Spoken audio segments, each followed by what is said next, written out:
Ეხლა სააკაშვილის რა რეიტინგი აქვს საერთოდ არ მაინტერესებს და არ ვიცი, მით უმეტეს ზოგადად ეს ერთობა, ხო, ეს მოჩვენებითია.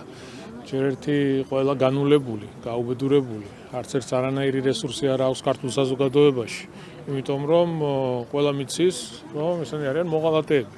ყველამ ძალიან კარგად იცის, რომ ისინი არა ქართულ ხალხს, ქართულ სახელმწიფოს ემსახურებიან და ქართულ ინტერესებს არამედ ემსახურებიან გარედან წამოსულ მითითებებს, დავალებებს და მზად არიან ყველაფერი გააკეთონ, თუნდაც ქვეყნის წინააღმდეგ და ქართველი ხალხის წინააღმდეგ, მათ ამის პრობლემა არ გააჩნიათ და კონკრეტული მაგალითები არსებობს უკვე ამ ტიპის ჩადენილი მძიმე დანაშაულებისა ქვეყნის წინააღმდეგ.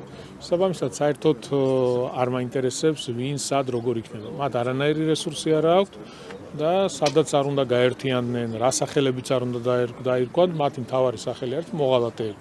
ნომრიანი აგენტები არის. მაგრამ რამოდენიმე კვირის წინ შეიქმნა ეს ალიანსი და უკვე რა ალიანსებს საუბრობთ, სასაცილოა ეს ყველაფერი. უბრალოდ უთხრეს, დაავალეს, რომ რაღაცა უნდა შექმნილიყო ვითომ რაღაცა მოჩვენებითი ერთობა და აგერ სახეზეა ყველაფერი, ხო?